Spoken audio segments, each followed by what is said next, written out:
Good afternoon, everybody. A very warm Monday. Welcome to today's live at the Waterhole show in association with Africam. And it looks like we've started out at Rosie's Pan in Olifants with, oh, really? We're going to have to do some bird identification straight off the bat.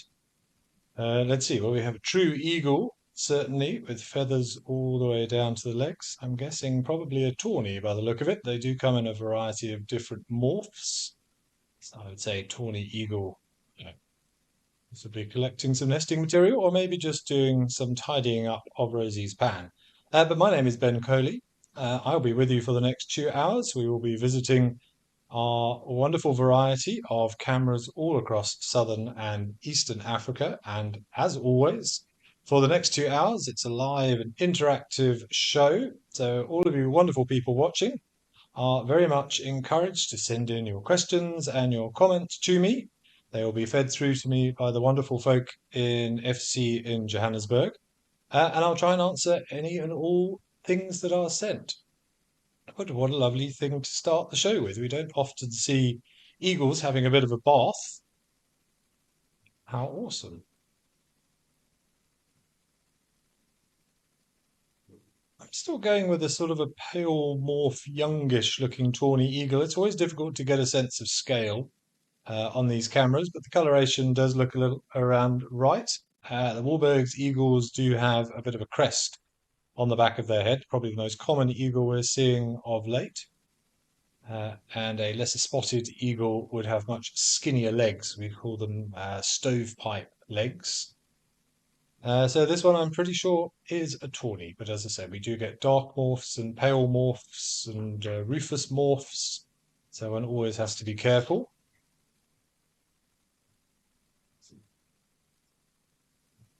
But it's quite a cool, overcast and blustery day up here in the Lowveld. So maybe this eagle has decided that rather than searching for thermals, which probably are not visible or not findable today, not much radiation coming back off the ground, it's a good time to go in and a bloop.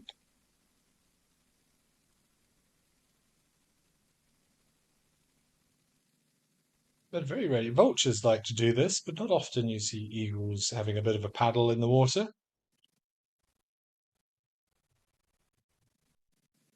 So vultures always have a bit of a bad reputation for being filthy animals because of their dietary habits, but they're actually very fastidious creatures.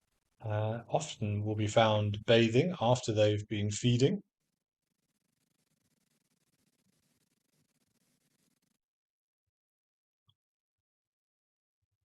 Good afternoon, Joanne Mello. Happy Monday to you as well.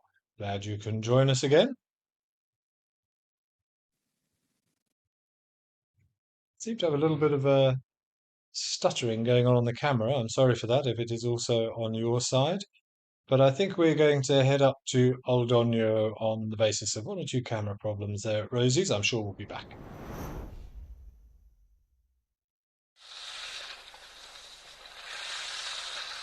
But that was a lovely way to start. So not something you get to see every day. Well, here's something we saw plenty of yesterday. Elephants and giraffes up at Oldonyo. They stole the show yesterday. They made up the vast majority of what we watched. I think at one point we had at least 8 giraffe clustered around that waterhole. And as was yesterday, nice to see the elephants tolerating the giraffe and to see both species drinking together in relative harmony.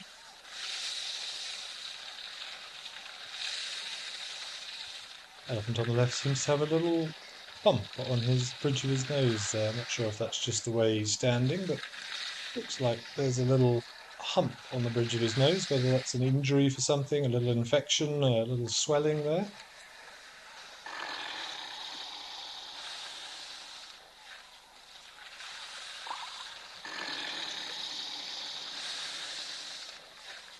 Characteristic noises of elephants drinking. How beautiful is this? 2 giraffe drinking now. Hello, Mercedes Bean as well. Happy Monday to you. Welcome back.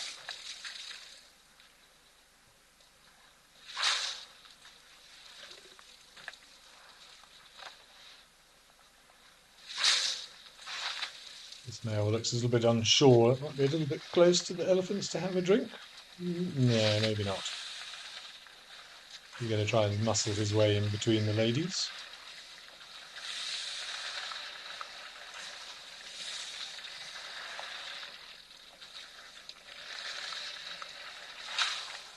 Oh, no, it is another female, not a male. My apologies to her.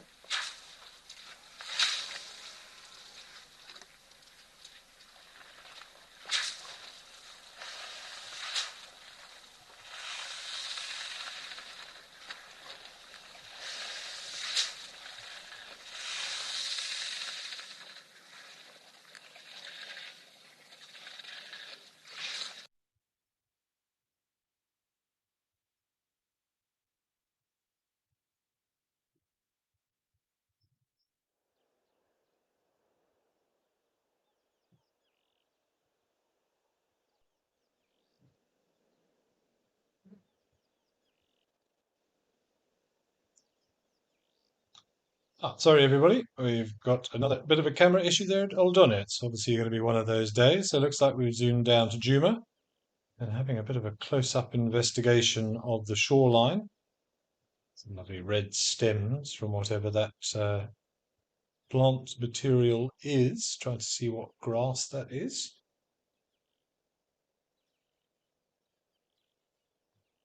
But nice to see a little bit of a flash of crimson there. Amazing zoom on this camera. We'd be able to look at little bugs around that waterhole.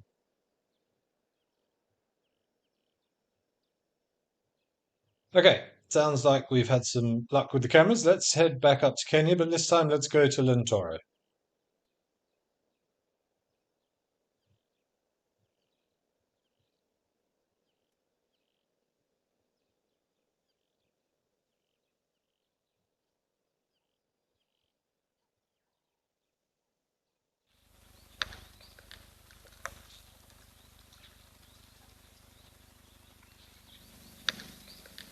Ah, and our olive baboons are back. We spent some lovely time with them yesterday.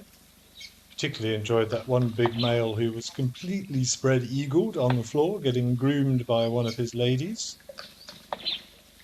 It's lovely to see close-ups of his feet, especially, and his hands. Not often you get such good views. Oh, you could almost see the, um, I want to say fingerprints, but now I mentioned it, I'm not sure whether baboons and monkeys actually have fingerprints as we do. That's something I'm going to check. But it was still very nice to see all those individual pads on the feet and the hands. I wonder if monkeys and baboons do have unique fingerprints, not something I've thought about before. My gut says not especially, or not to the same extent that we do, but I will see what I can find out for you.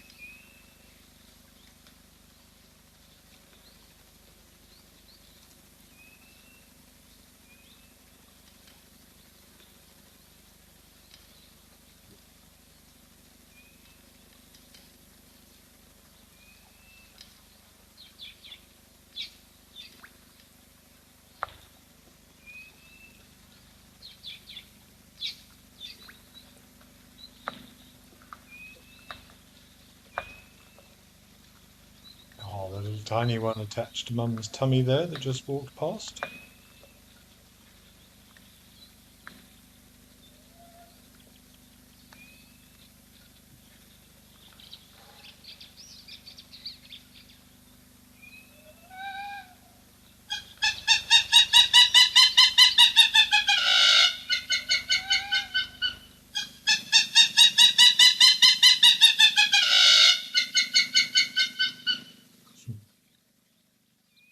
There's a little gathering of the four at the back, five at the back. And having just checked, it seems that monkeys and baboons do have fingerprints very similar to us, various ridges. They have whorls and they have loops and arches. And it seems that all baboons and monkeys do have unique fingerprints, very, very similar to ours. Not exactly the same, but the same principle. I suppose that makes perfect sense with the evolutionary progression.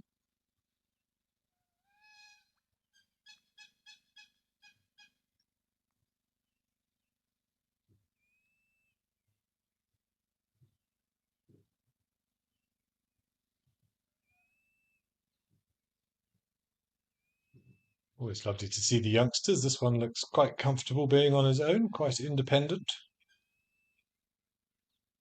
going off exploring, finding a few little morsels.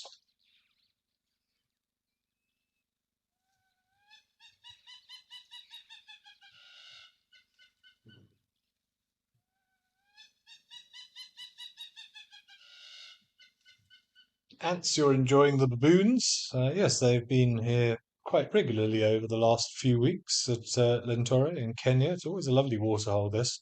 I'm yet to see any big game here, but say lots of interesting interactions and little things, some beautiful birds sometimes, and we've had ground squirrels, banded mongoose in the water a few days ago. That was very special, something I've never seen before.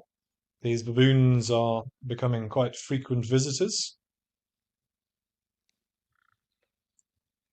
Jen Mello, you're saying your buddies the baboons.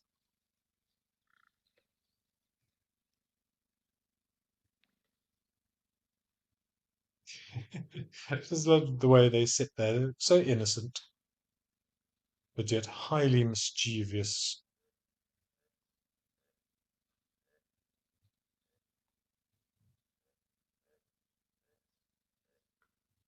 Spas, you're also enjoying the baboons at Lentore, saying that some of the females might be ready to mate. I did see some fairly swollen reddish behinds walking around, so certainly advertising potential estrus states. Absolutely.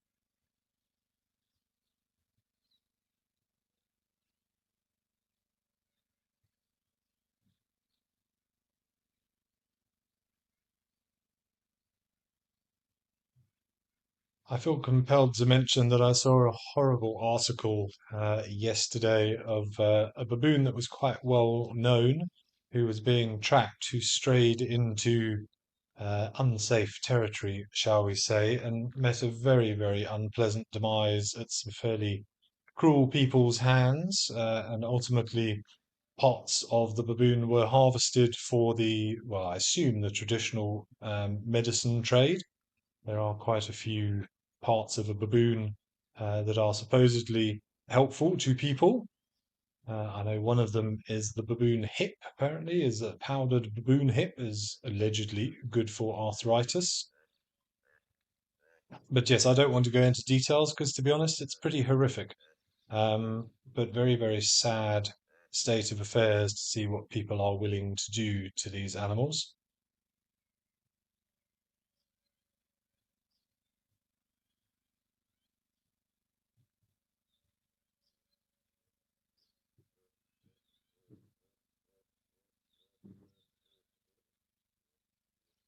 Spaz, you're saying you heard the hummerkop. Yes, that squawky noise we heard a couple of minutes ago was indeed the famous hummerkop. There's often one or two hanging around here. I don't think we've ever actually seen their nest in this camera. If we have, I haven't seen it. Very, very obvious if you do see it. Enormous nests that they build. But they seem to be very regular visitors to here, looking for their favorite food, the platanas, those almost completely aquatic frogs. They are capable of surviving on land, but they spend most of their time under the water. You often see the hammerkop collecting the frogs and then beating it on the floor because they've got this slimy mucus all over them, which is a defensive mechanism to not get eaten. And the hammerkop will spend quite a lot of time walloping it around and wiping it on things and dipping it in the water just to try and get rid of that fairly unpleasant tasting mucus. Darcy Miller, yes, ray gun. Then obviously you've heard the story that I was mentioning there. As I said, for just because it was so horrific, I don't want to go into the details of it, but it was ray gun was the name of this baboon. I don't know the full story. I can't remember his specific history, but yeah, it's very, very unpleasant.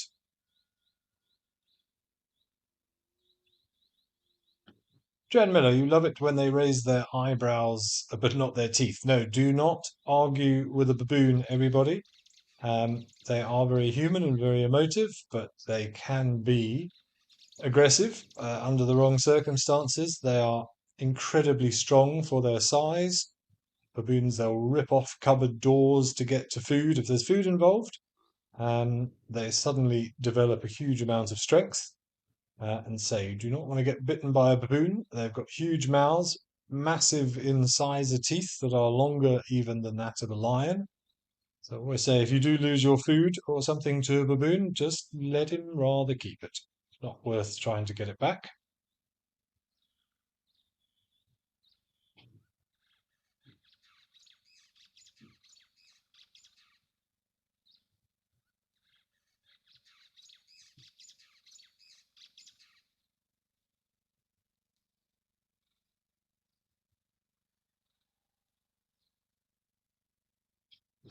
A proud looking male, this one.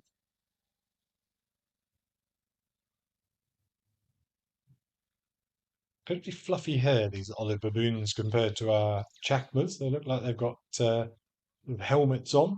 I suppose we should probably congratulate the Philadelphia Eagles as well for our American viewers on their resounding victory last night in the Super Bowl.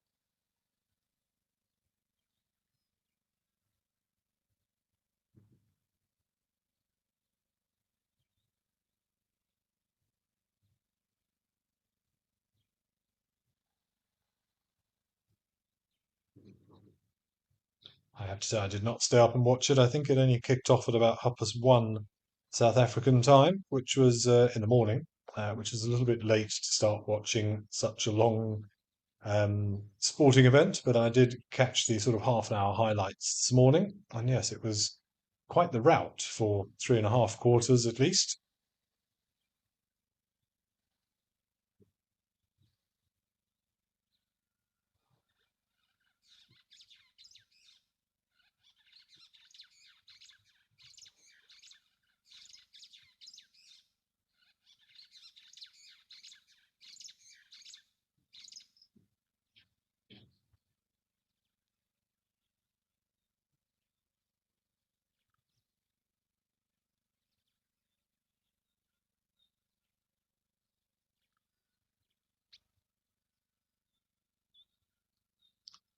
Joanne Miller, you're asking whether lions and baboons' teeth are the same size. Well, so the baboons' incisors, sorry, not incisors, canines. I think I said incisors earlier as well. My apologies. The canines, the big pointed ones for grabbing, the baboons are longer than a lion. A lion is bigger in terms of the width of the tooth, but the actual length of the canine teeth is actually longer in a big male baboon, believe it or not.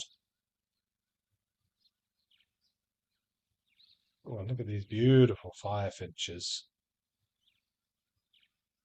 One of my favourite birds.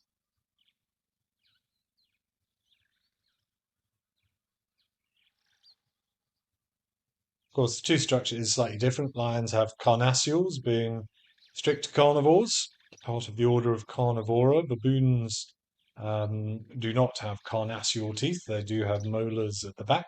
Being omnivores, they need to grind some of their food as well. And a carnassial tooth are those molar teeth in carnivores which have evolved to become like scissors. They're sort of cutting edges. If you've ever seen your cat chewing on something, you'll see it's got it right in the back of its mouth, and you can actually hear it slicing through the flesh or whatever it is that they are eating at the time. It makes a sort of a noise because they swallow their prey whole, their food whole. There is no need to chew.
little bit of reciprocal grooming going on there. It's nice to see actually. Just the female wanders past the male, stops, gets a bit of a half-hearted groom, and then settles in for a far more thorough grooming. Maybe he's hoping for some reciprocity there. But his did look a little bit half-hearted, I have to say. But she's being very attentive.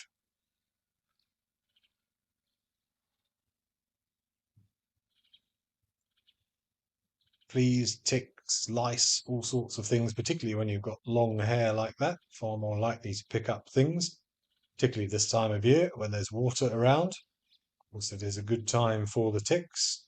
They are fairly rife at the moment. I've managed to avoid too many tick bites of late. I have tried to stay out of the long grass, but I do know somebody who's recently was down with tick bite fever or rickettsia, which I have had twice before. But the first time you get it is normally the worst, and then your body does build up some natural defense, some antibodies to it. And then if you do get it again, it tends to be a lot milder. But if you've never had tick bite fever, well, lucky you. It's kind of like it's a really bad flu slash mild malaria, I suppose. But antibiotics normally sorts it out in a relatively quick period of time. But if you do start to feel a little bit unwell and fluey, particularly this time of year, it's always a good idea to check for any infected tick bites. And what often happens, the tick will bite you, and then the body will fall off, or you scratch it, or you brush it away, and the mouth part, the prosoma breaks off and stays under the skin, and that's what gets infected. Always a good place to check is those sort of slightly moister areas that are protected that you often miss around the belt line. Look at the little one there. In between your toes, the pepper ticks love it in between your toes. When I got mine, it was on the back of the knee that I found it. And if it did go infected, it goes this blackish color with a sort of a red ring around it. We call that the eschar, the black bit in the middle. And then you'll see that red area will start to spread. But straight to the doctor, get some antibiotics, and you should be fine. Although, say, a lot of people do say the first time you get it, you should actually just let it run its course. You're going to feel pretty awful for a week, but that's the best way for the body to build up the relevant immunity for the next time.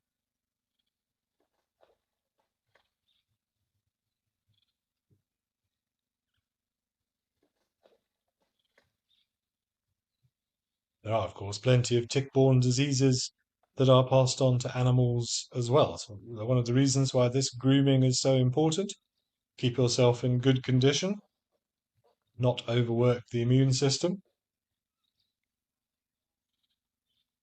And so, as unpleasant as it may be, they do perform a role within the environment, because if an animal has a weakened immune system and is more likely to succumb to something that was passed on by a tick, then it's probably not such a good idea that that animal's genetics are passed on. So it's the sort of the epitome of survival of the fittest and natural selection. Those animals that do not have too much of a problem with ticks or have a more of a natural immunity are the ones that are going to be in better condition. They are then going to be the ones most likely to have mating opportunities, and then those genetic traits will be passed on to the next generation, combating any potential pathogens passed on by ticks in the future.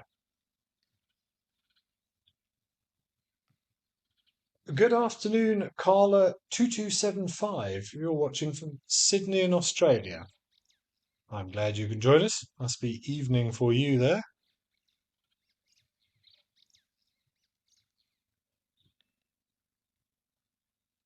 Trying to remember if there are. I'm sure there are ticks in Australia. We don't normally hear too much about it. Of course, we think of Australia, we think of snakes and spiders and all the little critters that you have over there.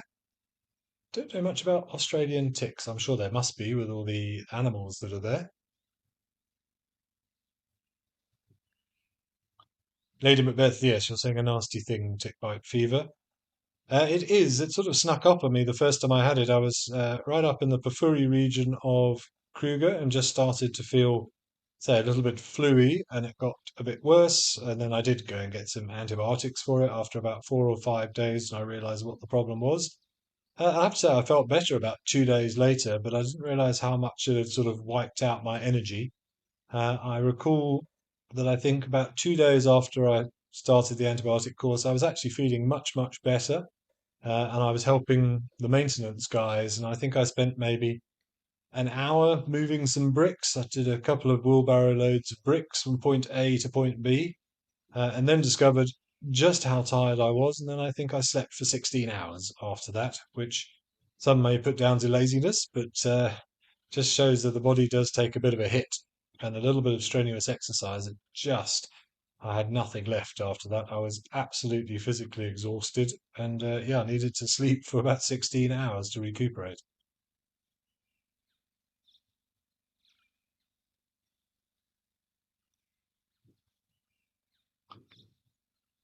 But it is one of those things that you have to be prepared for if you're going to work and live over here. It's some lovely relaxing time with the baboons at Lentore. I think we're going to go down to Nkoro now in the Sabi Sands.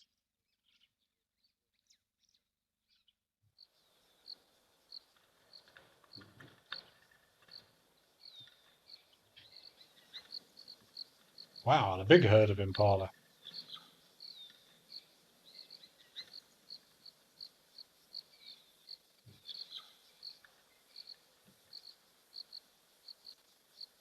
See a few males dotted around in there, predominantly females. You can see one or two adult males with fully established horns.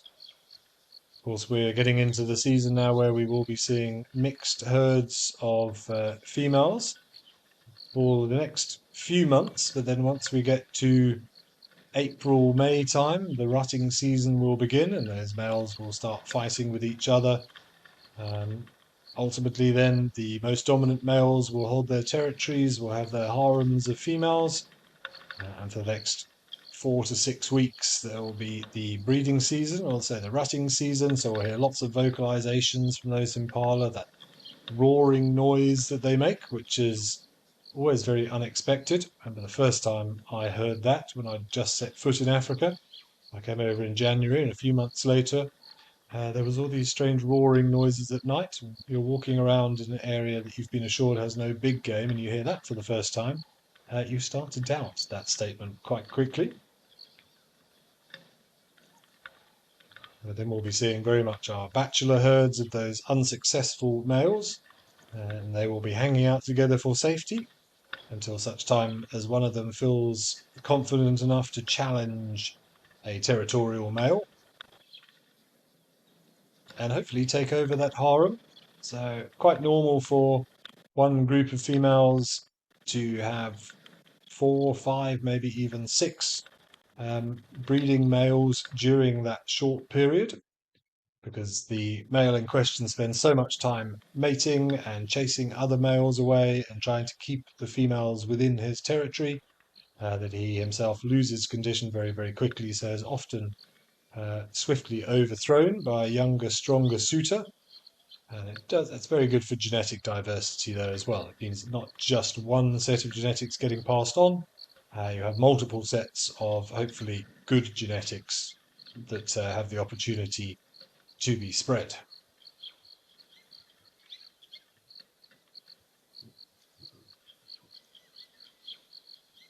Kin Falsino, yes, good to see a herd of impala. Very, very common and very often unappreciated just due to their numbers.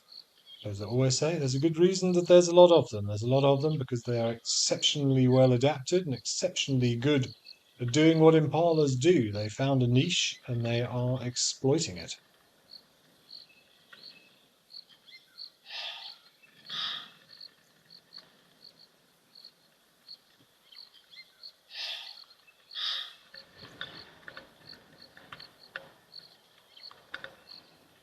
I think over to the right I did see a lone wildebeest as well. So much like I think he was christened George on Juma, who hangs out on that open area known as Quarantine, close to the camp at Juma, often associating with the big herd of impala up there. Looks like the Sankoro group have also got themselves a resident male gnu, who will also be a territorial male holding this area. Nice place, short grass, the waterhole in front of the camp. So one would assume he's quite a well-respected bull. But there are not many wildebeest in the Sabi Sands in terms of biomass. So quite normal to see individual males without a harem of females.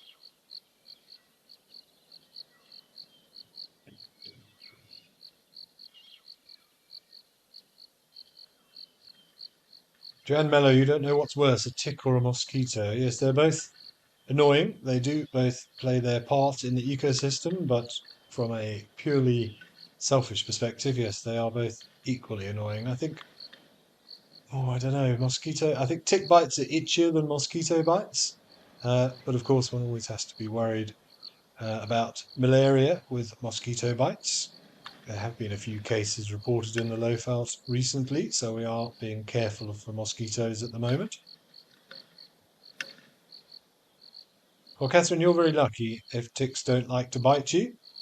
And you've managed to avoid tick bite fever so far. Well, say in 20 years, I've only had it twice. So a lot of people become afraid of these sorts of things, but your chances are not wonderful. Bitten by many ticks, but to actually end up with tick bite fever itself is not super common. Just takes a little bit of diligence and checking and making sure that you haven't missed any tick bites occasionally. But yeah, no malaria, and touch wood, no scorpion stings, no spider bites that I'm aware of, and no snake bites. But I like to think I'm quite conscientious. I do tend to check under my pillows, empty out my shoes, give my shirt a shake before I put it on. Don't walk around without a torch at night time. Just be situationally aware. Sometimes it's unavoidable, but most accidents can be avoided with a little bit of preparation and conscientiousness. But it is weird why some people attract more bites than others. It all has to do with your particular chemical aroma, as it were. A lot of people have different smells. We not be able, we don't pick it up, but those insects properly designed to pick up those different um, cocktails that our skins give off, and certain of us are more attractive than others, it seems.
Ants, you're right, that is quite a lot of impala. Certainly, this is a very big group, but you can see perfect um, habitat for them. They are what we call an ecotone species, so they like that area in between two habitats, sort of that boundary area.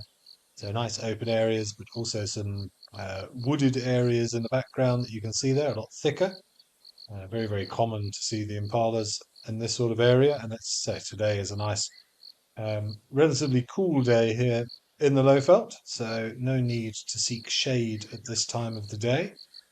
And of course, excellent visibility. So you'll find a lot of these herbivore species, particularly impalas and wildebeest and things, will actually make their way to these open areas at night time, simply because they are afforded very good visibility of any potential predators sneaking up on you. And they don't sleep like we do. They might just sleep for a few minutes at a time, so there will always be plenty of uh, eyes and ears on the lookout for potential danger. You can see some lovely example of allo grooming going on just on the left-hand edge of the screen there between those two males. You should notice that the same time that one is groomed will be the very similar amount of time it will get in return. A very reciprocal process again.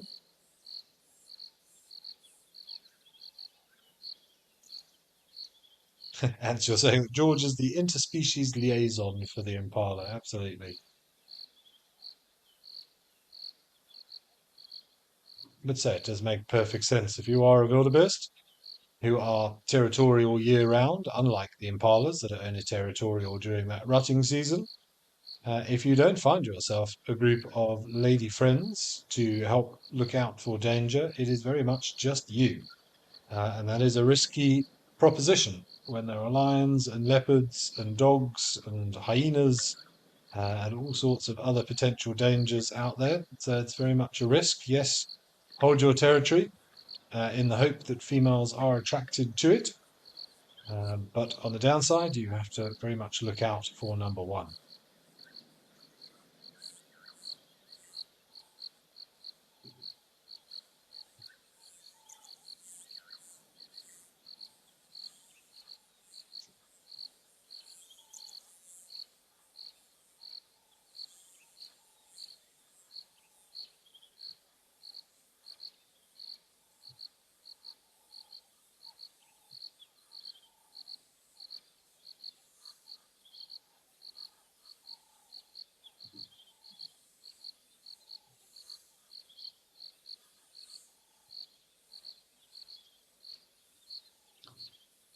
Okay, but that's always nice to spend a little bit of time with some impala and an Egyptian goose. But I think we are going to head down to Maputo to Tembe Elephant Park now.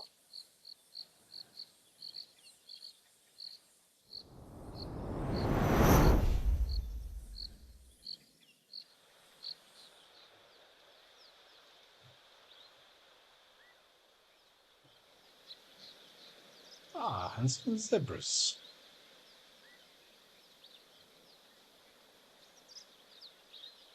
This male having lost a little bit of his tail. And just see that stump wagging to and fro. Very normal for the males, lost in conflict with other males. Remember, if you are a young male zebra and you want to establish your own harem, because zebras, unlike the wildebeest, are not territorial over an area, they are territorial over their harem of females. You don't get gifted that harem. You normally they have to be stolen away from other males, and that involves fighting the male and trying to steal one of his females away from him. And they do tend to bite at each other, and particularly around the rump and the tail. So quite normal to see zebras, males especially, the zebra stallions, having lost part of their tail.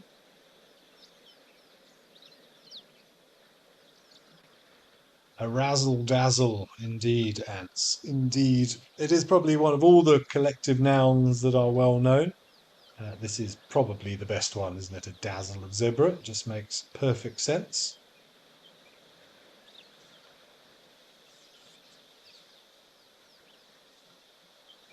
Absolutely used as a confusion tactic against predators, just to create that great big sort of optical illusion of too many stripes, very difficult for a predator to isolate an individual amongst all of those moving lines.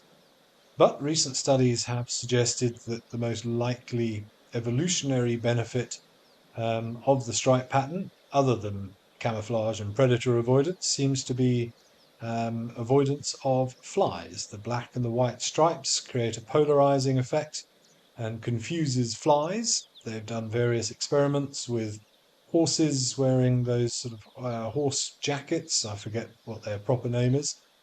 Some were black, some were white, and some were striped. And they certainly showed that the flies avoided the stripy ones more than they did the solid color blocks. And it seems that that contrasting black and white very close to each other actually has the effect to confuse the fly and messes with the fly's ability to judge depth. And they recorded quite a few flies that would still approach those animals, but would pretty much fly straight into the stripes, knock themselves senseless, and fall down to the ground a little bit stunned. So it just seems it has an effect to confuse the vision of the fly, just sensory overload, I suppose.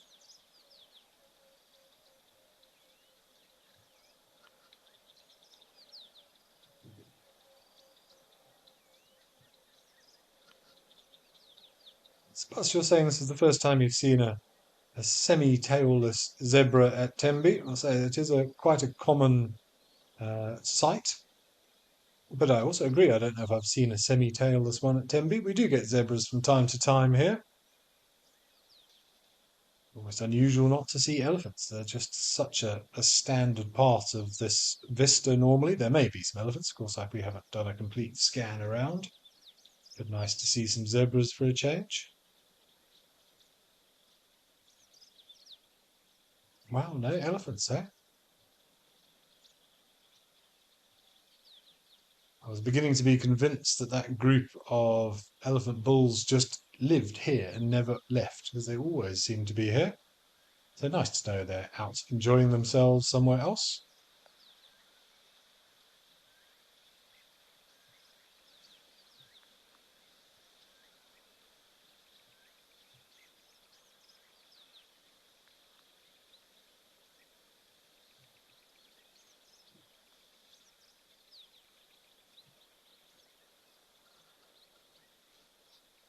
Almost feels a little bit uncomfortable to not see elephants here.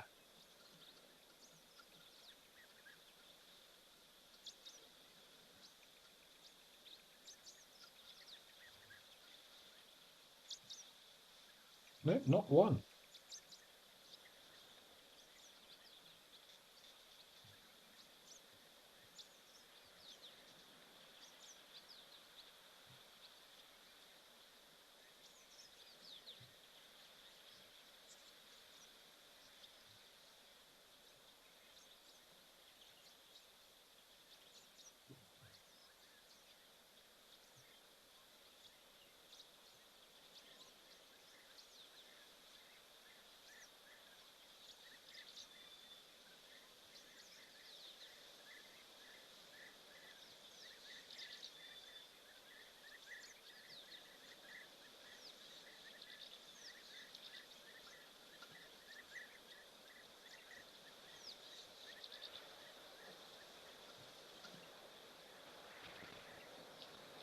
Not an area of the country I know well down here. I did work at a reserve called Tunda, which is quite close to St. Lucia, about an hour and a half's drive or so from St. Lucia, closer to, well, Richards Bay was the closest town. Did get down to St. Lucia and go on the estuary and see the hippos quite a few times down there, but never actually had the chance to go into Llullui. Then I was supposed to go into Isimangaliso on a bit of a trip a couple of years ago, but that was just prior to the whole COVID situation, so that trip was cancelled. And to be honest, I haven't been down to KwaZulu-Natal for a long time. Tembe is very close to Isimangaliso, but not actually officially a part of it. But it is an area that I would like to get down to again at some point and explore, particularly for the bird life. Lots of interesting bird life to be found along that coastal belt uh, to the southeast of the country, as well as some beautiful beaches and some snorkeling. Spent some time down at Sudwana Bay, done some snorkeling and some swimming in the ocean there, hoping to see whale sharks, but I did not see any at the time that I went down, which is a kind of a bucket list thing for me to snorkel with whale sharks would be pretty amazing.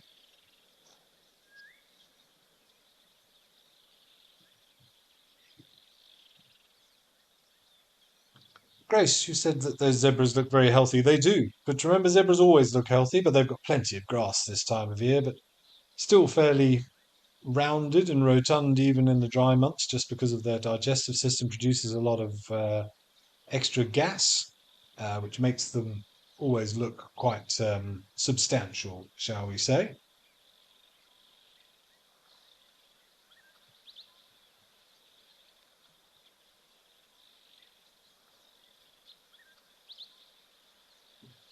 Lady Macbeth, you going back to our little fly discussion. You were saying that flies also see in a different timescale. Yes, I saw a little article on that about a few days ago about why it's so difficult to swat a fly. They see things so quickly that our movement is almost in slow motion. It's almost like a flick book. So they have ample time to see your hand swatting them away and almost 360-degree vision. So like a lot of those insects, their brain moves at a different pace. So even alternating current, so your light that looks like a constant source to something like a fly will be flickering because they can see the pauses, the gaps in between the electric flow. So yeah, a completely different world that they live in.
Lovely views of this yellow-billed stork. having a little bit of a preen, so pluck one of those feathers out that was obviously a little bit loose. Casso, you saying looking at the zebra's black stripe, the way it unites with the black follicles of the mane. Yeah, it is. It's one of the things I love about zebras is the fact that the stripe pattern continues up into the mane. It's just a longer type of hair that grows out of those follicles, but it is very aesthetically pleasing to me that the mane follows the same pattern on the skin.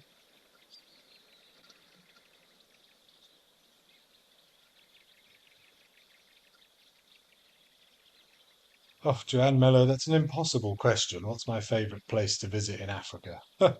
How long have you got? Of places that I have been to that I would very much like to go back to again, well, I always enjoy going to Namibia, anywhere in Namibia. I just think it's such a spectacular country. It has a lovely aura about it, an energy that I haven't really felt anywhere else, just those wide open spaces. I always think it looks like the what I imagine the surface of some alien planet to look like, and it's just so vast. Some of the areas that I've been to, say Damaraland, having been fortunate enough to take a helicopter flight over the Namib Desert, it is a really amazing place. So my overriding memory of being in Namibia, or one thing that always springs to mind when I was up in Damaraland, was driving back from the main lodge to the camp where I was staying with some students. I was doing some guide training out there, and we were driving back and shining the spotlight from left to right. And it didn't matter what direction I shined the spotlight, I could just see nothing. There were no trees, I couldn't see rocks. There was just, well, it wasn't sand, I wasn't in the desert, but it was just desolate everywhere. And it was so big, this open area we were driving through, that even those high powered spotlights didn't illuminate anything in the distance. And I had this rather uneasy, sort of apocalyptic feel about the whole thing because we're so used to in these areas in South Africa where I've guided for many years.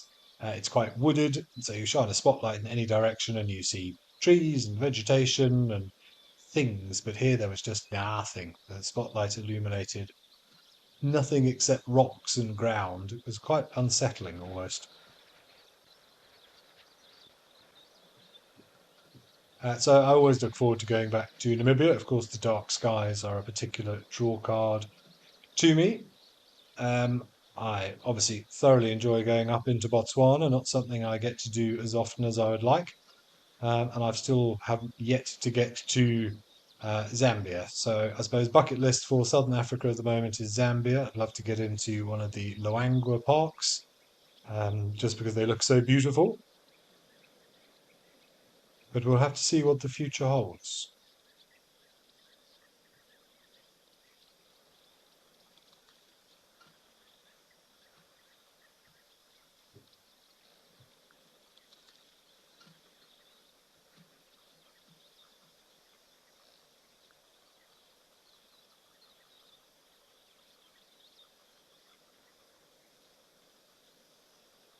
Right, I think speaking of Namibia, we are going to head over to the Safari Hook waterhole, see what is afoot there.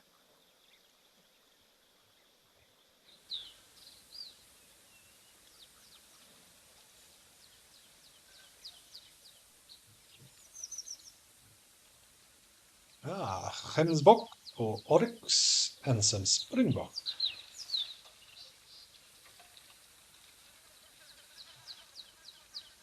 Ant, I see you were just asking what's the difference between storks, egrets, herons, and flamingos.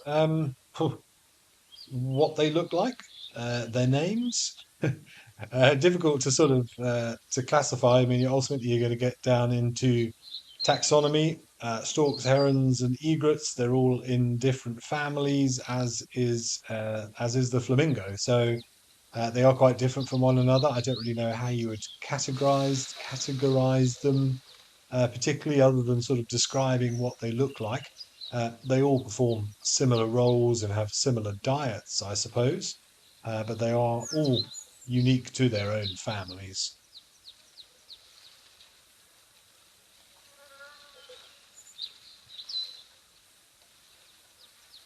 Greetings, Dark Main lover. Glad you could join us for the last hour. Wow, we've done an hour already.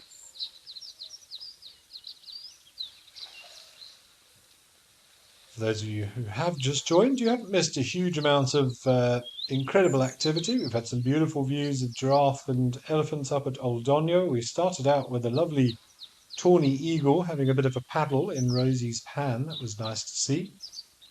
What else have we had? We've had baboons at Lentore, some zebras down at Tembe. So we've taken our standard whirlwind tour around various countries in southern and East Africa.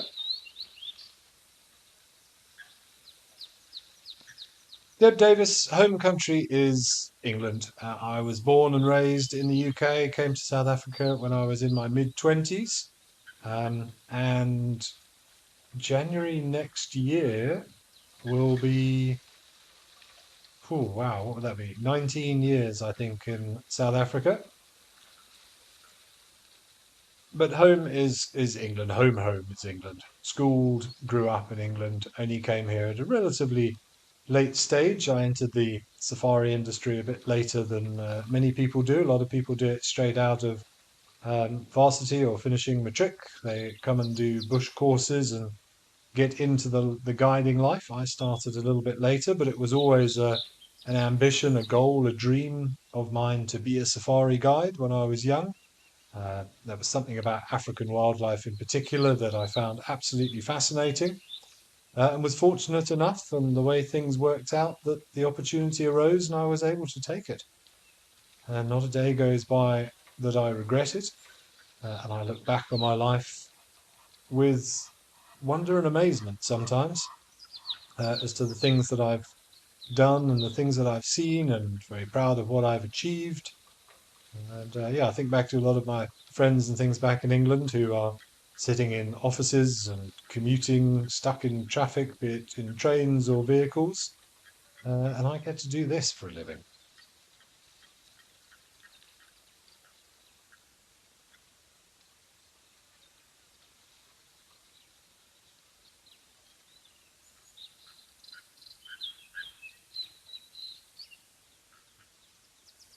Welcome, Canadian. Better late than not at all, indeed. Greetings to you. Glad you could join us.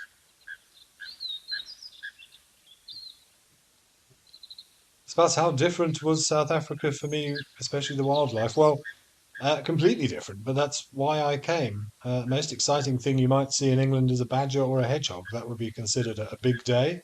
Otherwise, it's horses, sheep, cows, goats, maybe a donkey. Not quite the most exciting sort of wildlife that you might be looking for. I think what I was most surprised about was the general diversity, particularly in the bird life, the insect life, compared to what I was used to in England. But I was not a keen birder at all in England. In fact, when I was doing my guide training, I almost rebelled against having to do a birding module. I found the whole idea of birding somewhat abhorrent, which is ironic now that I've turned into a bit of a bird nerd and keep lists everywhere I go, and thoroughly enjoy birding now. But certainly some culture shocks that are still there. Getting certain things done is a bit of an effort out here, particularly in terms of governmental procedures, things like getting new driving licenses and PDPs. Those sorts of things can be challenging here, but it's also quite an achievement when you get it done. Nice to see these Gemsbok doing a little bit of geophagia. See them licking the rocks there, getting some minerals, some calcium. Chris MT, yes, spectacular horns on these Gemsboks. Very, very impressive. They're actually probably my favourite antelope. I love the facial markings. They've just got such an interesting body shape, and those scimitar-like horns are mightily impressive.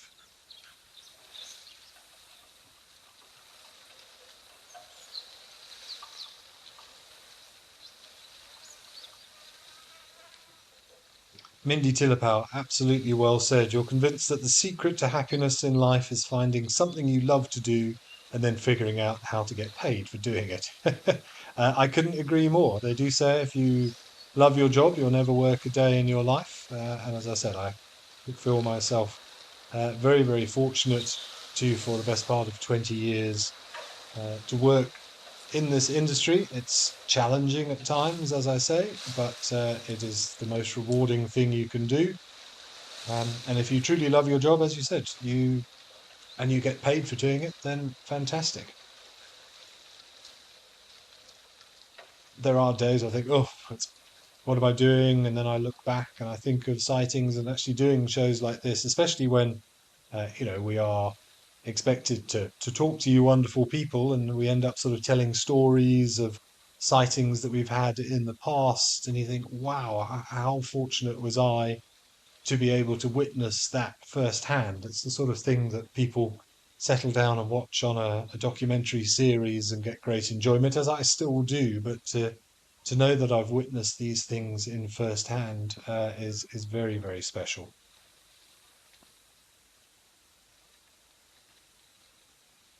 Thank you for your kind words, Dark Main Lover. I'm glad you enjoy my musings and my ramblings.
Amazing flyer, that dragonfly. Incredible flyers, backward, forward, up and down. And I wouldn't say vicious hunters, but incredibly efficient hunters. The most successful hunter in the animal kingdom, around about 98% success rate for those dragonflies. Deb Davis, you're saying, I got to live my dream. Well, I still am living the dream. You say it in a past tense, but I see it very much in a present tense. Certainly, my sort of life has changed a little bit over the last 5 to 10 years.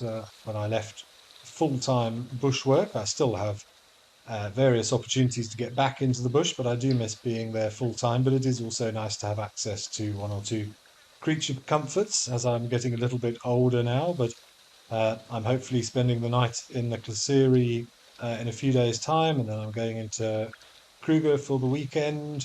So it's still getting plenty of bush time, and obviously even just getting some vicarious bush time by doing things like this is always wonderful. And I'm very, very lucky in that, obviously, with my interest in the night sky and everything else, I've been able to create a new niche for myself there. Equally, something that I find very, very fascinating and something I'm passionate about. And I get to run my own business and have a little bit more control over my life. Yes, it's stressful and probably harder work, but I think many of you agree who work for yourself, it's very difficult to go back to working for somebody else when you've been working for yourself for a while. And yes, I get to do all the things that I enjoy doing. Right, I think let's head back up to Kenya and to Old Onyo.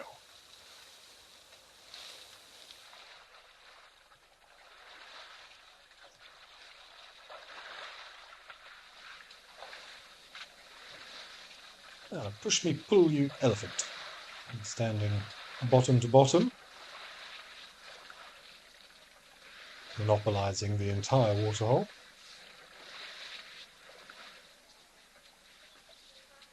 Dark main lover, what are the required requirements to be considered an expert tracker? Well, again, that's sort of semantics, isn't it? What's an expert tracker? You have to have a lot of experience. It's not something that you can learn from a book. Yes, you can get the basics, but there are so many variables to take into account. Different weather conditions, different substrates.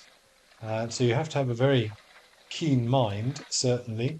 But in terms of qualifications, there are a couple of different um, organizations that are recognized over here. There's a Tracker Academy, there's Cyber Tracker, there are probably other ones as well. But ultimately, it's sort of broken down into two parts, track and sign and trailing. As the name suggests, track and sign is simple identification of tracks and other signs of animals, feeding signs, dung, all those things that you can look at and infer that a particular species has been in that area. So track and sign is one area. The other one is trailing, which is literally the following of an animal.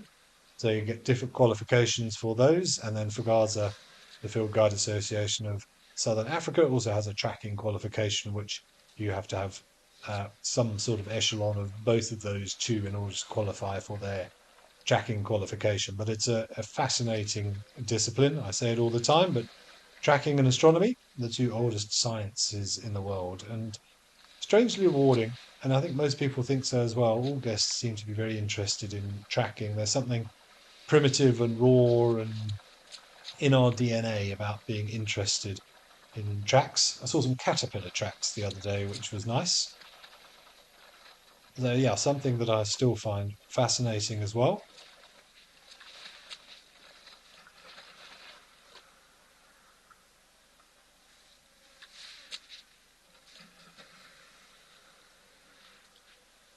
Loads of giraffe under that umbrella thought. Crafty Jacks who enjoy walking in nature in the UK. Absolutely. And I do as well now. I think when I was younger, my parents used to drag me on walking holidays to the Yorkshire Dales and things. And if my parents are watching, they will know that we had various disputes about that when I was an angry teenager. That wasn't my idea of a holiday.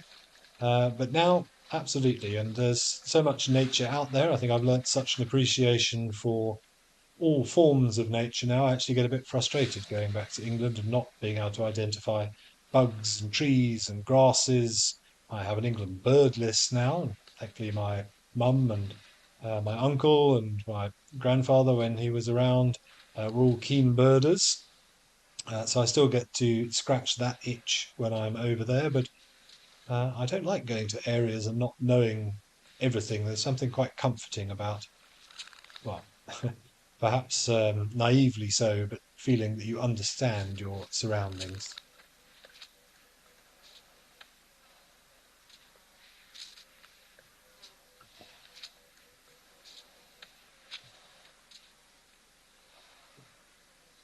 Chris MT, indeed, yes, a fantastic job. Being a guide is a very special vocation, certainly. It's harder than a lot of people think. It's very different from what a lot of people think it is. Awful lot of people skills, dealing with people for very, very long periods of time. Early mornings, late nights, but hugely rewarding. And as you said, not being in a concrete jungle is also very important to me. I'm an outdoorsy person.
Beautiful big bull, this.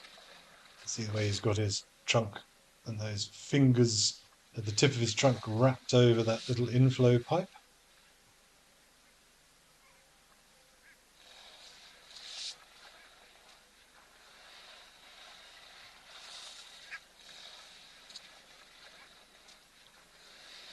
Wonder whether One Ton made an appearance yesterday. I don't know if anybody was watching the Old Onyo camera after we finished. There were reports that One Ton was there yesterday morning, about an hour before we kicked off the show. We were hoping that he was going to grace us with his appearance again during yesterday's live at the Waterhole, but sadly he did not.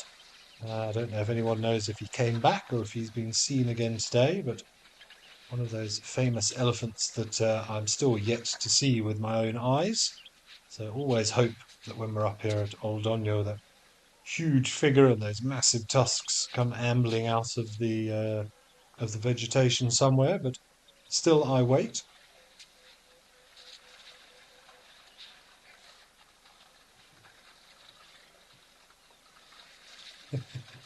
Amazing how they choose that clean water like a giant vacuum cleaner.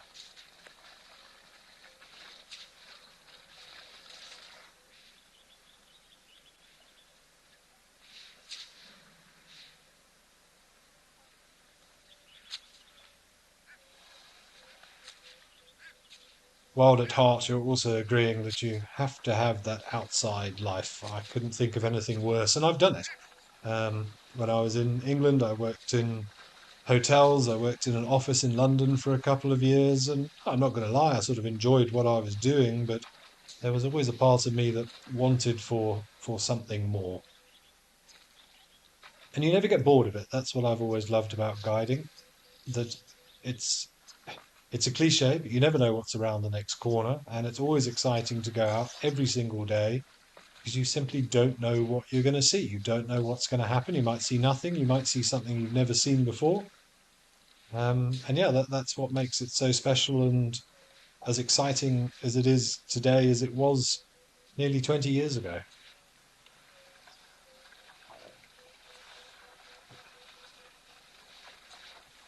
PB and Jam, I'm sorry to hear that you have a winter blizzard.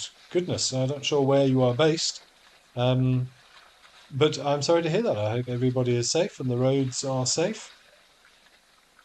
There is a part of me that's slightly jealous, maybe not of a blizzard, but just of snow. I actually really like snow. Don't get to see it very much. Did get some snow in New Zealand last year, or the in 2023. Did got to go skiing for the first time in about 30 years as well, which I thoroughly enjoyed. I did see a dusting of snow when I was visiting England at the beginning of last year as well. But yeah, not something we get very much of down here. There are parts of Africa that do get snow, of course. There's even snow in Johannesburg once every few years, but a very beautiful thing, snow.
Sebastian, asking about the biggest elephant bull recorded in Kenya. Well, I took that last minute or two to see if I could find out for you. I don't know off the top of my head. It seems that it's always very difficult. There's lots of conflicting reports, but there was one called Tim. Strangely enough, seems like an odd name for an elephant, but I suppose why not?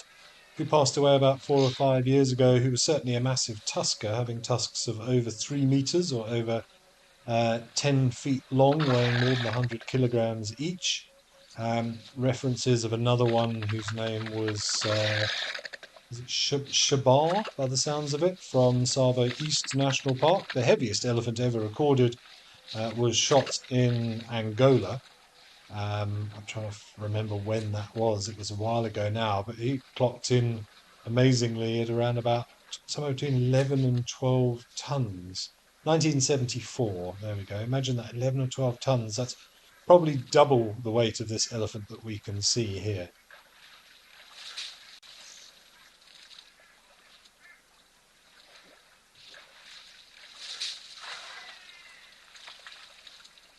Mindy Tillpower, you're asking what's the motivation for an elephant bull's movement? Well, as you've said, food, water, and search for females. You've listed those three, and that's pretty much it. Yes.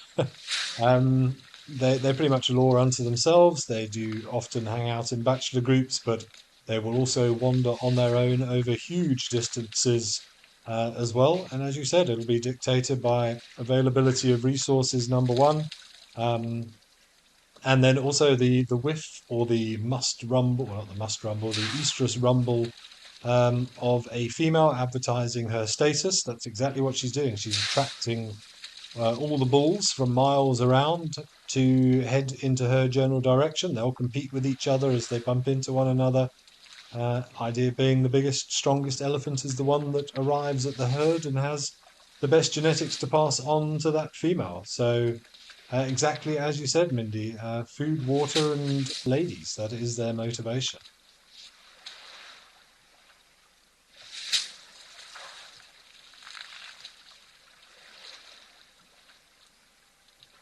Leopard lover, you thought I was 30. I don't know what you were basing that on. I would love to say that that is true, but I'm afraid you can add 16 years to that total. I'm proud to say that I am, well, not proud at all. I'm horrified to think that I now tick the 45 to 50 box. I certainly don't feel it in my head, but alas, yes, 46 is my current age.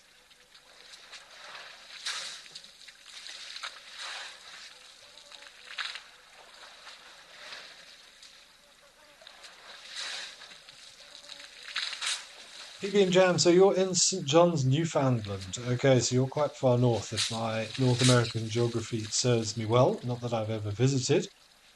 And your city is a shut-in and your doors are snowed closed. Oh dear.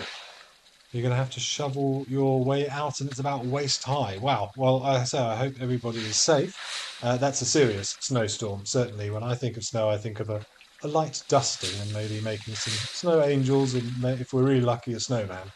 But that's some serious snow. I don't think I've ever experienced that amount of snow. So yes, I hope everybody is safe. Greetings, Ari from the Netherlands as well. I imagine that's fairly cold, but probably no snow at the moment. And Mindy Tilpow, you're enjoying the draft drinking. I'm glad.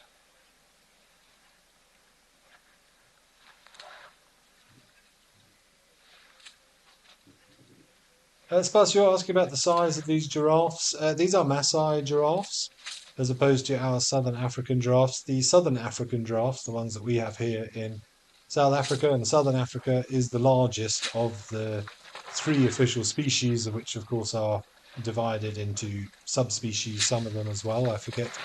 I have to check almost daily. I can never remember all the individual species and how they divide them up. It's changed so many times over the last 10 or 15 years due to genetic testing and DNA research and things. But no, the largest giraffes are the ones that we have down here in South Africa. Tallest one ever, just over 6 meters.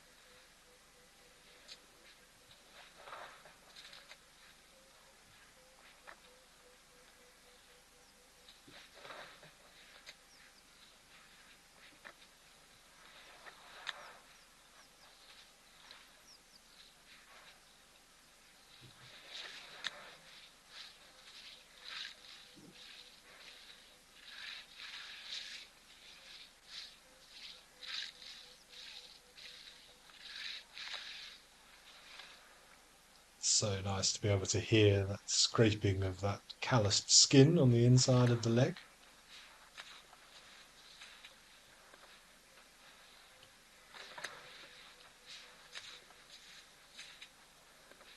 Thank you, Dark Main Lover, saying I'm still young. I'm certainly young at heart, that's for sure. And very grateful to be in, as far as I know, good health as well. But I'm sure 20 years of outside lifestyle, fresh air, lots of oxygen from all of the trees, and being fortunate enough to live in fairly remote areas away from big populated areas has also helped, to which I am also very grateful for.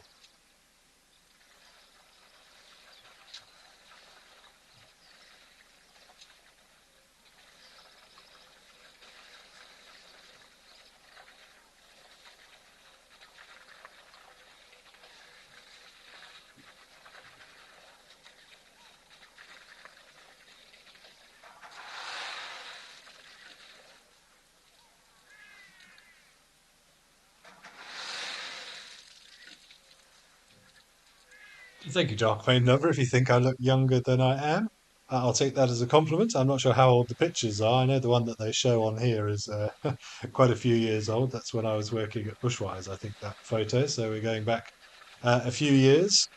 Father time is inevitable, though. But I'm sure the outside lifestyle has helped. That's so cool the way that trunk just uh, attaches to the pipe there. A great big, say, suction cup.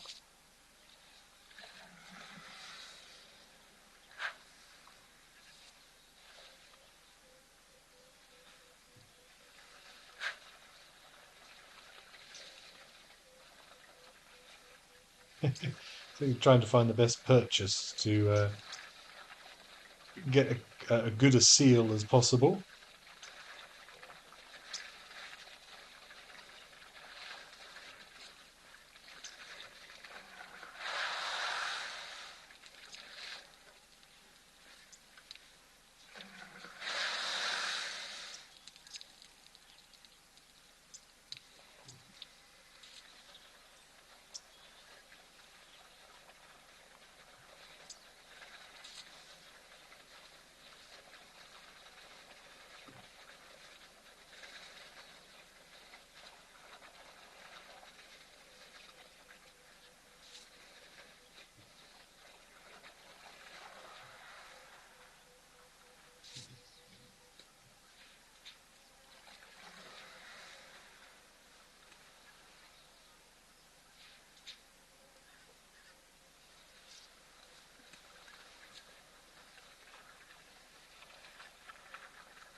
Well, I hope you all enjoyed those wonderful images just now of the elephant's trunk close up there as it was sucking water out of the pipe. PB and Jam, you've also commented how you can see those muscles contracting and undulating as it sucks up the water into the trunk before depositing into the mouth. An incredible, incredible appendage. Fascinating to watch. It reminded me a little bit. I was trying to place what it reminded me of when we had those close-ups, and finally found it in the back of my brain and memory banks. It was actually from the alien queen laying the egg.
I'm sorry you missed two-thirds, well, three-quarters of the show.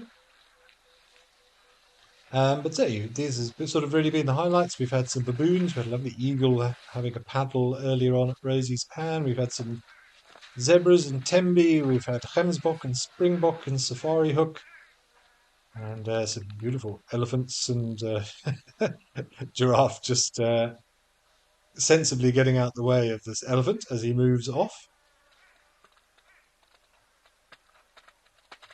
Mindy Tillipau, yes, I have been very fortunate to be involved in various veterinary based activities during my time here. I have done quite a few rhino dehornings. I've done elephant collarings.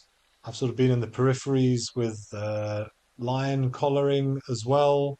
And I was lucky enough a few years ago, I used to help out a wonderful company called Live for Now Wild Vets that are based in Neisner that offer opportunities to wildlife vet students around the world to come to Africa, and they do a tour of the country and spend time with wildlife vets. And I've hosted or used to host quite a few of those trips for them. So we would go down to Pongola, we would spend some time in Kruger, go to the veterinary services there, have some lectures, and then spend time sometimes in the Waterberg region, other times more recently here in the Hoedspruit area, and get to go out and follow the wildlife vets around and watch and help them with various things. So everything from um, stitching up or helping a giraffe have a big gash on its leg.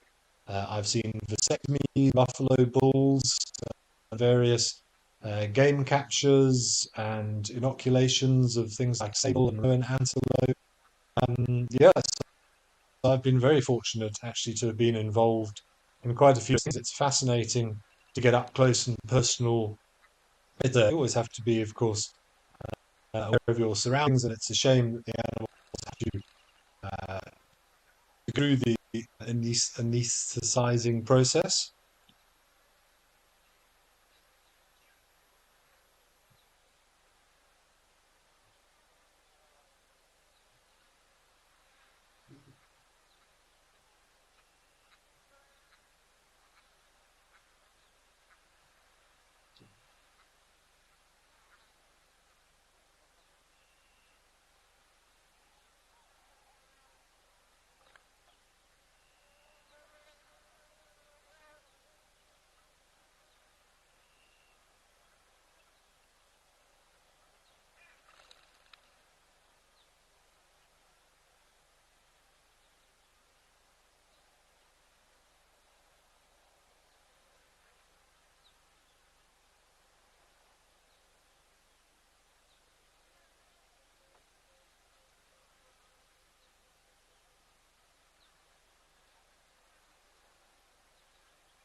Okay, sorry everybody. I believe we had some audio breakup just now, but yes, basically I was just saying that I've been fortunate enough to be a part of many veterinary-based operations. It really is fascinating to see that side of it, learn about some of the medicines and how it's all done, the ethics behind it, the reasoning behind it. I have to say the rhino dehornings that I have been a part of, I haven't enjoyed at all. I found it rather uncomfortable, if I'm honest. I didn't enjoy the experience. Yes, it's amazing to get up close and personal with these animals and to feel them. And I always remember just how warm a rhino is, and being able to sort of see it breathing and feel it breathing, and feel the callous skin on the inside of the mouth on a white rhino. All amazing things, but the whole dehorning operation I didn't enjoy at all. Yeah, I found the whole thing rather unsavory, if I'm honest.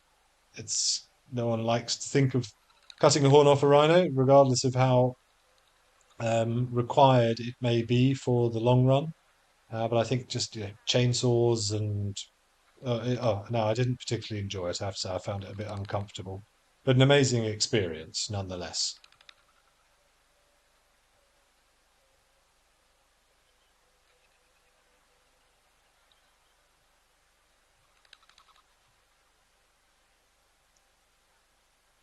But I do think vasectomizing some buffalo bulls is probably the weirdest thing that I have witnessed. Certainly not something that everybody can say that they've been a part of.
Hopefully, we're going to get some more giraffe drinking. They seem to be staring at something off to the left, so whether it's a little bit of human movement, I'm not sure, but we've been very fortunate over the last few days to have multiple giraffe drinking.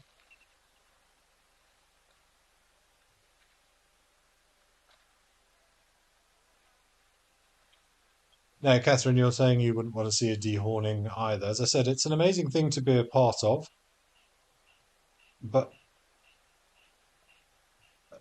amazing thing to be a part of, but yeah, I didn't enjoy it. That's for sure. Sorry, FC, I heard you say something in my ear then, but I didn't quite catch it. Could you repeat, please?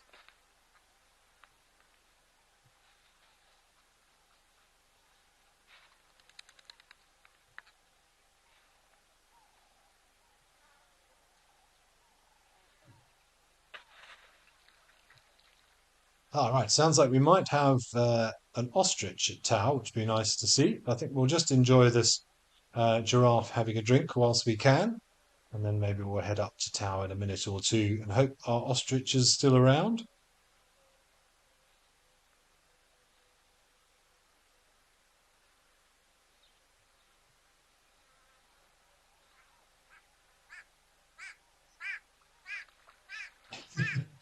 Okay, I've just heard in my ear that the ostrich is running away, unfortunately. So forget that I said anything about ostriches. We will remain with our giraffes, and hopefully we'll get multiple giraffes drinking. Always special to see. Mindy Tillapow, have I ever had a really close call with an animal in the bush? That's a question that we as guides get asked regularly. Um, have I ever feared for my life? No. Have I had some close calls? Yes, of course. I mean, I've had lions on foot repeatedly. I've been chased in the vehicle by elephants. I've had to stand down elephants and shout at them. I've never had to pull the trigger. I've only ever chambered around once in my rifle with the anticipation of potentially having to use it with an elephant. That's a story I've told many times before. The short version being that I literally walked around the bush, and if I'd have taken two more steps, I would have walked into the back leg of an elephant. So it was a very, very close encounter. I did have students with me. It was during my training time. We had a bit of a face-off with the elephant, who was as surprised as we were. Oh, something gave them a fright. But suffice to say, thankfully, no harm was done, and I do believe that the elephant reacted exactly the way that I would have expected him to react. We shared a moment, certainly. I can still see the detail of his eyeball when I think about it. We were very much eye to eye. But yeah, that was the scariest moment I've ever had. But it was just one of those things. It was fairly unavoidable, and thankfully, discretion was the better part of valor on all parties.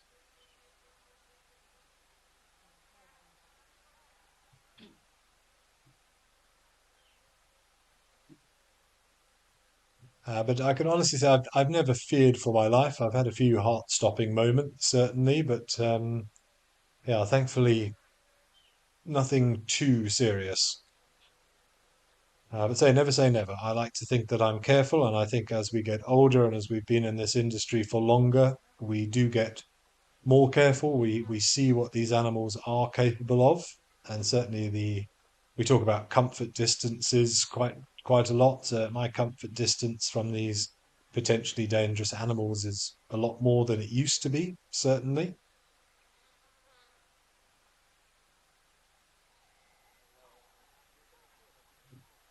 But yeah, that one will live long in the memory, certainly. But no harm done, thankfully. Dark Main Lover, you were saying again how you enjoy the drinking giraffe. Is always very special. There's something very beautiful and awkward at the same time about giraffes drinking. Nice to see a nice little cluster of them here under the tree as well. See, there's beautiful patterning. The Maasai giraffe pattern a little bit more jagged than our southern giraffes. Those patches on the skin, but all doing what they're supposed to do, heat regulation to a lot of it, but also just breaking up the outline of the animal, creating that effect of dappled light passing through vegetation. And you'll be amazed how easy it is to miss a giraffe. They have a habit of hiding behind the tiniest little trees, and you wouldn't know that they were there.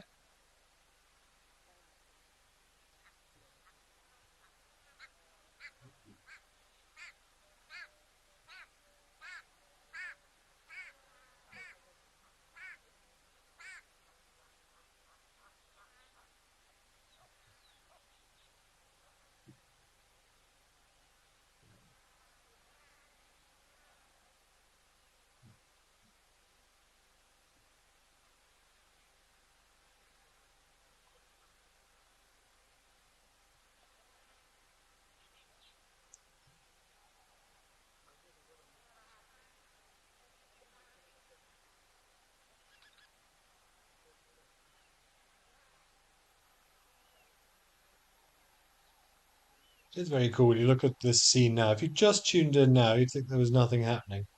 But we've seen countless giraffes, loads of elephants, and you just know that something's going to come out of those trees at some point. But nice to just see some heads of giraffe. It's very Jurassic Park, isn't it?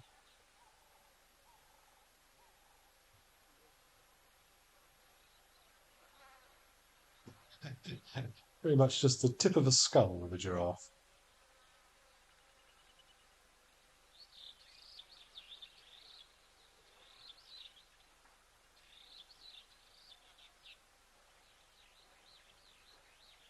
All right, well, let's stay in Kenya. Let's head over to Lentore and see what's happening at the waterhole there.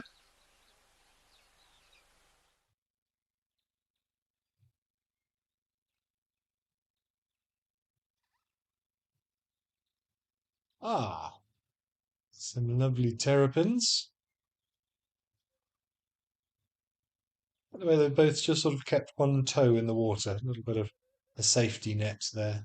Sort of identical stances that they've taken up there with just their back toe, back right foot in the water.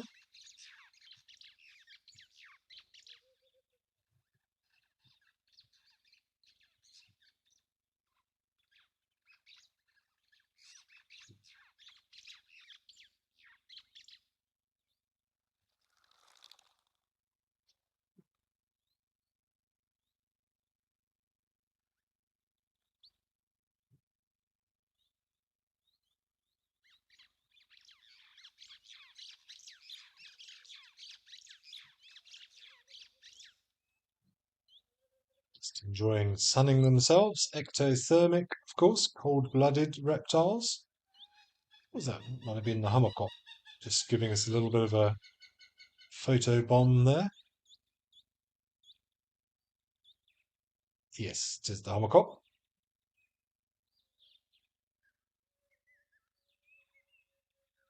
It must have a nest somewhere. This hammerkop and well, the two hammerkops are here almost every day at Lentore. There must be a nest somewhere close by. Maybe it's behind the camera and we can't see it.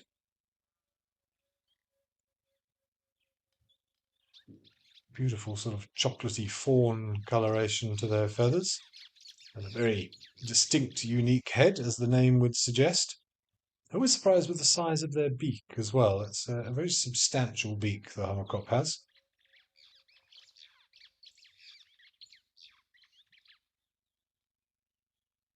PB and Jam, you have to leave us. Well, there's only 5 minutes left, PB and Jam. So thank you for your participation up till now, and enjoy the rest of your Monday.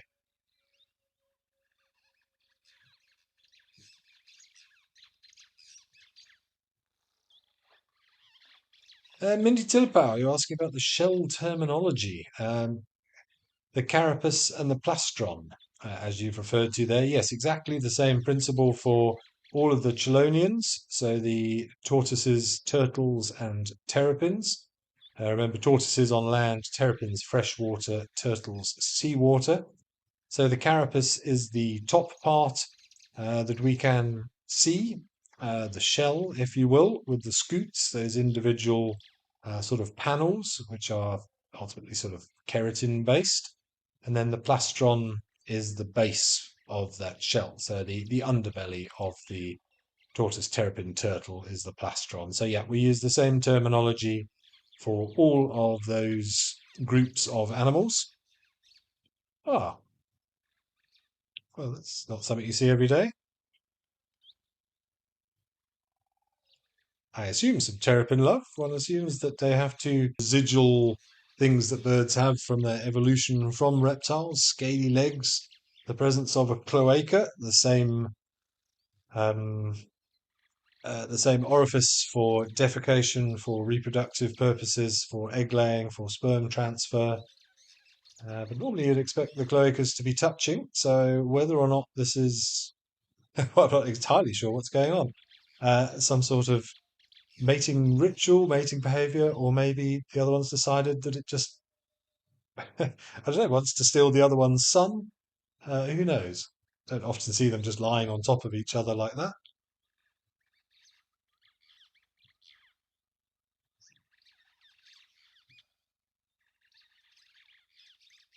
A stack of terrapins.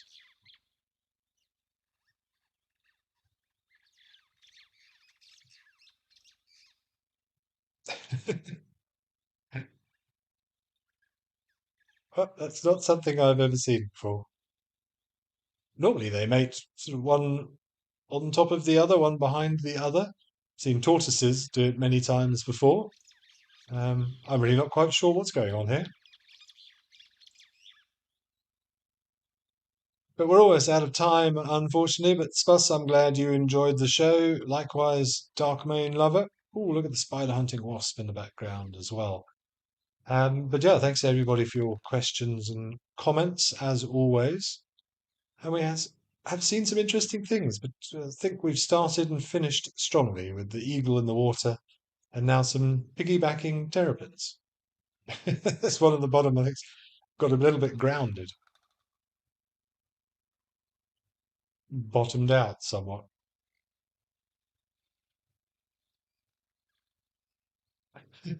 How unusual. Mindy Tillepower, thank you for your questions and comments as well. How strange, we're down to the last minute. That's a shame. I'd be intrigued to know what's going on here. I'm assuming it's some sort of breeding strategy or ritual. I'll see what I can find out, and next time I'm on, I will let you know what I've found. But one of my colleagues will be taking over from tomorrow. I'm sure I'll be back again at some point soon. But thanks everybody again for your gracing us with your presence and for your participation as always, questions and comments. I hope you've enjoyed it as much as I have, and have a wonderful rest of your Monday.